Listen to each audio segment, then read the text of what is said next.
The dam is breaking for the chief fascist, little pipsqueak, Stephen Miller. The Republicans are coming out against him. And here's my theory on this. Stephen Miller is objectively unlikable. Stephen Miller is objectively a psychopath. And the only person that I have ever seen that actually says something favorable about him is Jesse Waters. And so we all know that's just a propaganda scheme or some weird kinky thing between the two of them. And I'll let that play out over on Fox. But I think that Stephen Miller is more tangible for triple Trumpers inside the cult. They sense something's wrong here.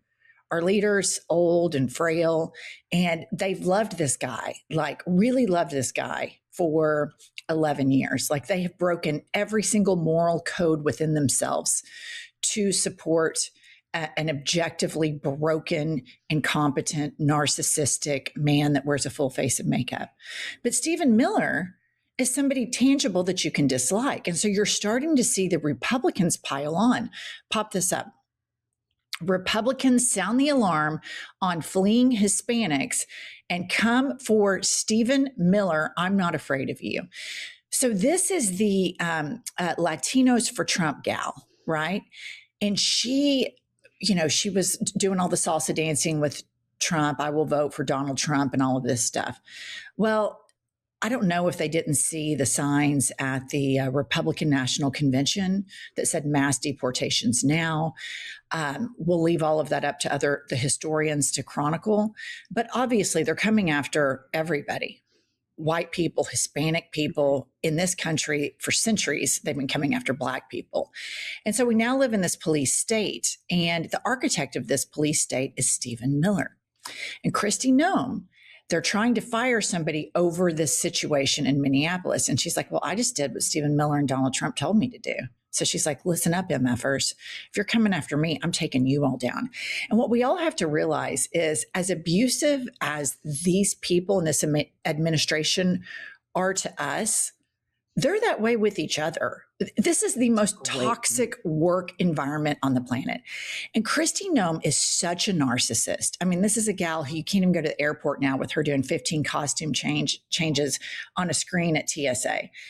She's not just going to walk away from this without bringing everybody down with her. It's not going to happen. Here's the thing about Stephen Miller and Kristi Noem. I have family members, and I've said this before, that don't blame Trump for his policies and think this has gone over the line, but they hate Stephen Miller. They think Stephen Miller is bad, not realizing that technically Stephen Miller is the employee of Donald Trump. But I would just say about Kristi Noem and Stephen Miller, these two people outside of South Dakota, where Kristi Noem was elected by that population, and I have no answers for that. These people could not be assistant managers at Lowe's. They are mean. They are cruel. They are completely and totally without any skill except hate and cruelty. And do I think that Stephen Miller, who was filing white discrimination lawsuits for Trump when he was not in office, do I think he's going anywhere? No. Kristi Noem, though, I would be more scared of her because I think it's easier for her to turn because she loses her job, which means all the cosplay, all the power, all the money. She loses her boyfriend if she has to go back to South Dakota to her godly marriage. And so I see her as more the person that turns on everybody. I think Stephen Miller would go down with the Trump ship because I don't think Trump would ever fire him because of mutually assured destruction. That's my opinion. So I think as you think about strongman plots, succession becomes an underlying plot with the people surrounding the strongman. And the strongman is frail. He's showing signs of weakness. And so you have the opposing parties that Trump plays against each other, Rubio and J.D. Vance.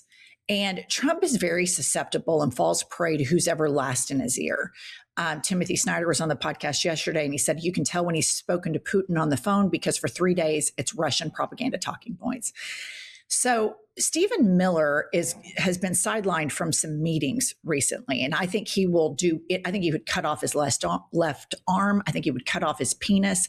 I think he would give up his children to stay in this position under Trump. But the Republican Senate is starting to scream about Stephen Miller, and here is Senator Tillis, and I just wish that like Chuck Schumer would take a play out of this playbook.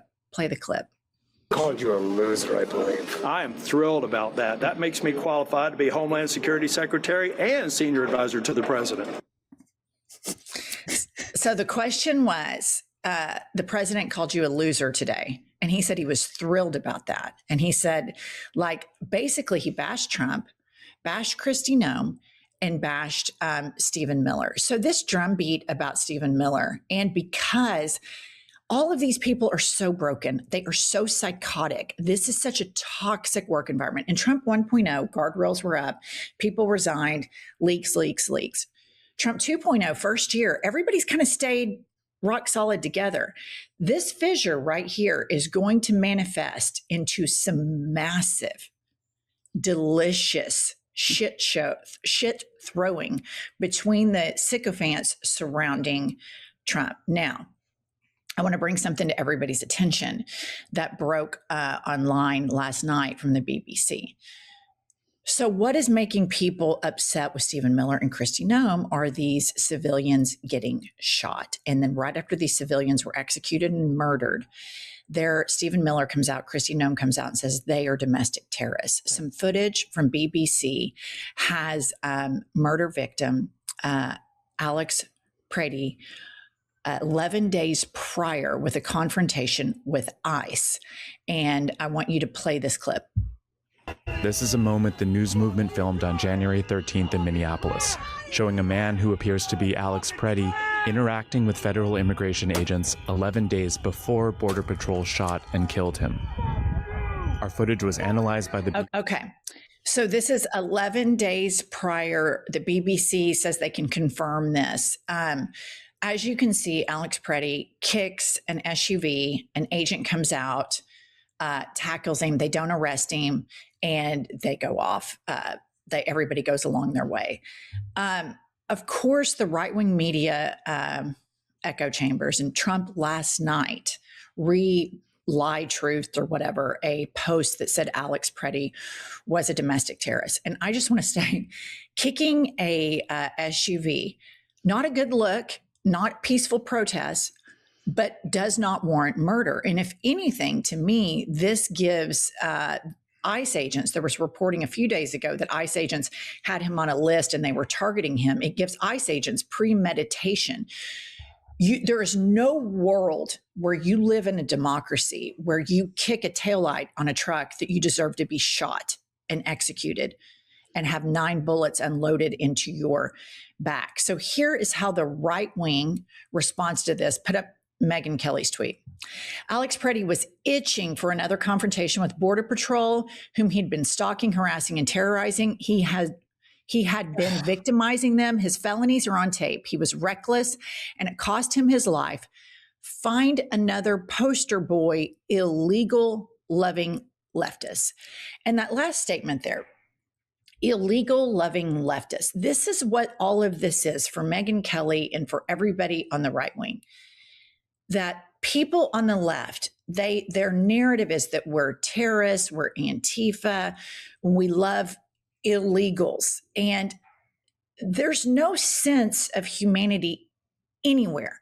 This is just, he kicked a taillight, he's violent, he deserved to get shot. And what I want to say is here's the fundamental difference between my worldview and MAGA's worldview. I want people to feel safe. I want government to work and function. Right now, as I'm sitting here, I'll tell you 2 anecdotal stories. A person that I know in Oklahoma City whose parents are of Mexican descent. ICE is going into red states too, Oklahoma City. People are hiding. People are not taking their children to school. There are ICE raid lookouts. These people are not criminals. These people are good, contributing people in this country, and they're living in fear and hiding. And this is before you even get to the people that are in detention centers that are being abused and served disgusting food and sleep deprivation. Another anecdotal story is somebody whom I exercise with here in New York City is in a relationship with a person who's here on a visa, a work visa. And she's terrified that her boyfriend is going to get, because he's brown skinned, that he is going to get targeted by ICE agents, and cries about it all the time, living in utter fear. And I told her yesterday, the only thing you've ever done here is fallen in love with somebody who came here legally. And now she's terrified of her federal government.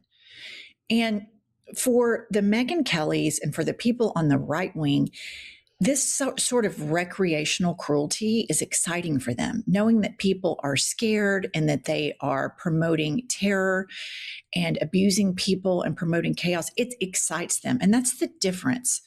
I got no joy watching the January 6th insurrectionists being violent or beating people up. Nor do I feel like I have to take a victory lap right now, Megyn Kelly, and say, you guys are the ones that are violent, which you clearly are. None of this stuff is good. None of this stuff is productive. None of this stuff promotes safety. And this whole "we told you so" nanny boo boo on Instagram and on Twitter and in YouTube channels, all of this is so utterly insane because you want Americans to be at war with each other because you're pissed off that somebody put their pronouns in their Instagram bio, or you're pissed off that somebody's not a Christian, or you're pissed off that somebody's in a very healthy, or maybe it's toxic, gay relationship, because you can't mind your own business. And so within your own brokenness, you seek to watch the breakage of other people, and you think that somehow is going to fix you. And it doesn't. And I just think that's just abhorrent that Megyn Kelly and probably all these other right wingers now are going to say that Alex Preddy deserved to be executed because he was pissed off at ICE for targeting innocent people, whether they're here legally or illegally. I inherently believe in the goodness of people. I've worked as an interior designer for over 25 plus years on construction sites, all day, every day, full of immigrant labor. These are good people that come over here and they get their wages exploited, but they're just grateful for the job so that they can send money back to their relatives, or they pay taxes and all of these things here, and they do not receive health care. They're not going to the Super Bowl. They're not taking your job because all of the Americans on the job site are too busy taking 1,500 cigarette breaks to stay focused on the job site. And that's just the reality of it. I completely agree with you. One thing I will say, just on a personal level, I have been, you see now ICE wants to go and be security for the Olympics. You see they're going to be at the Super Bowl. You can't the right to assemble guaranteed under the Constitution, that nobody wants to enforce that. That's fine. We're just going to kick that amendment to the curb. Free speech, nobody wants to talk about that. We're going to kick that to the curb. It has a chilling effect. When I went to the No Kings protest the first time, I was raw, couldn't wait to go. If there was a No Kings protest this weekend, I would have pause. I would go, but I would have pause. And there's no question how I feel on these issues, because you are taking, I want to protest. I want to exercise my constitutional right.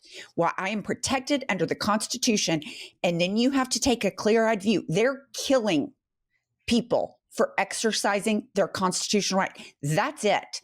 There is no pussyfooting around that.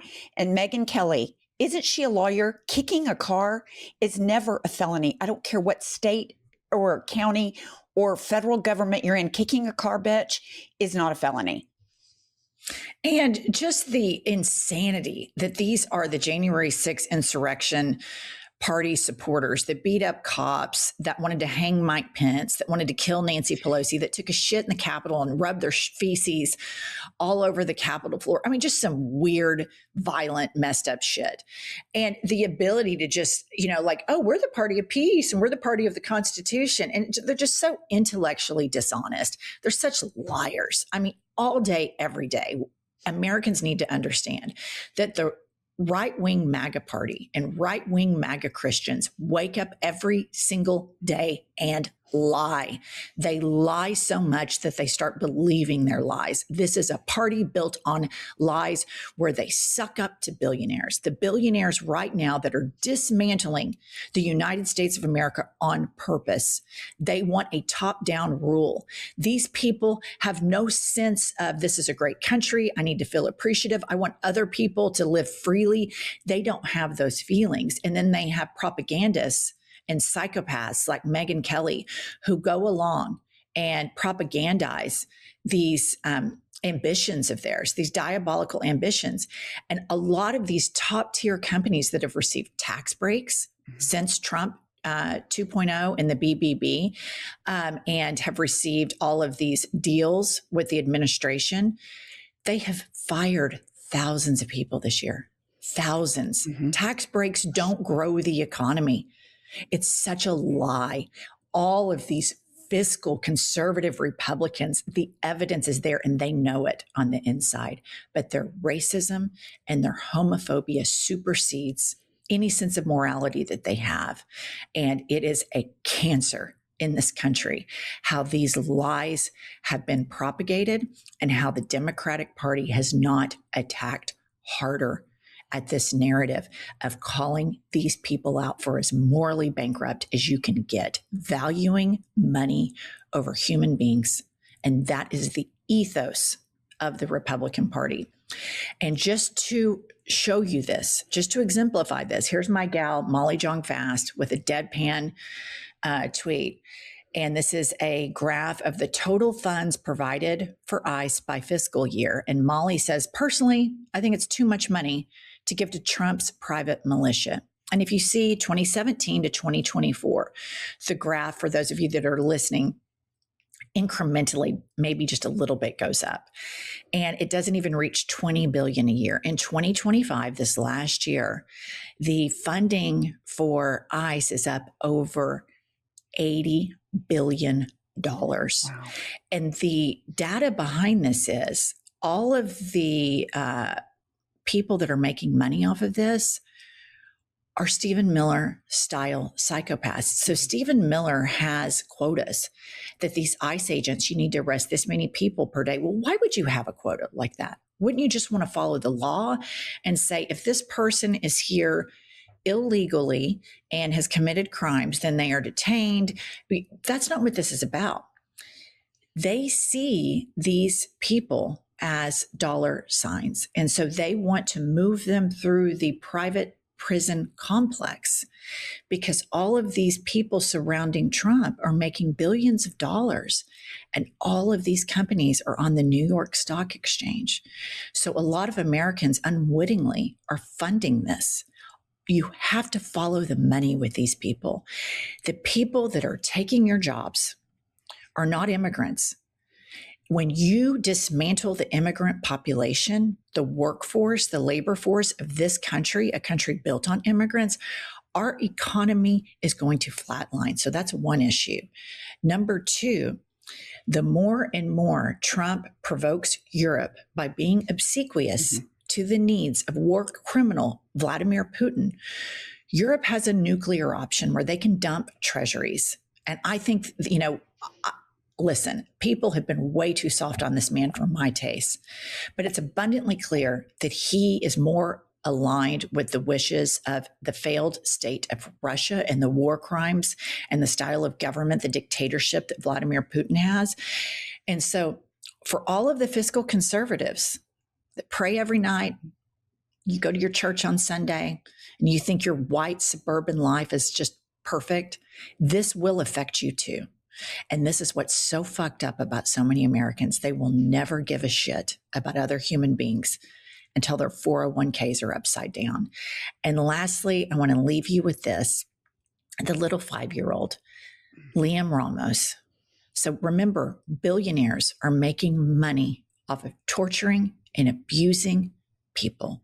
Megyn Kelly supports it. She likes it. Fox News supports it. They like it. Viewers of Fox News love recreational cruelty and value money over human beings while weaponizing their faith against you and thinking they have the moral high ground when these are the worst, most depraved individuals in our society, period. Hillary Clinton didn't go far enough. They're beyond a basket of deplorables. So here's little Liam Ramos. Put this up, Kylie. Liam Conejo Ramos, the 5-year-old who ICE agents in Minneapolis nabbed last week, was shipped off to Texas detention facility with his dad, is now in poor health. His school superintendent told me today. Leave that up there. I want you to look at this little face. And he has a little hoodie on with little ears on it and the little tassels. And you can tell he's trying to hold in the tears. He is trying to hold in the tears. And there is a group of tens of millions of Americans that see this, and all they see is a brown-skinned kid.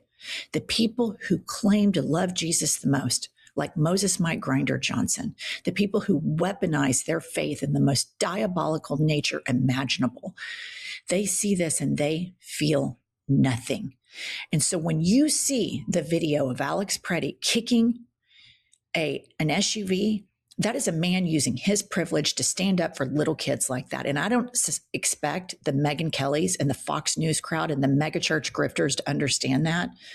But I understand where his rage comes from. Because what you're seeing is injustice and inhumanity. And people who feel for other human beings with conviction and utter transparency will stand up. And I want to say this to you, pumps. We will not be scared to go to another No Kings rally. We will never obey in advance. We will lock hands with everyone on the front lines of every single protest. I am not scared of these people. I'm scared of their end result. And I will fight with every fiber in me, every molecule of DNA for this country and for our children to have a place. And if something happens to us, I want my kids and other Americans to know that I stood for something, that I've valued humanity and our population, whether they're legal or illegal. I care about the treatment of human beings because I was raised that way in this country. And we have overlooked the abuse in the police state that our African-American brothers and sisters have lived in for far too long. And it's our time to stand up without fear, without reservation, without hesitation, and protest peacefully these psychopaths that want to take over the country and demonize other human beings, because we cannot and we mustn't stand for it. That's all we have. Like, subscribe, comment. We'll be back later with probably some more fucked up news.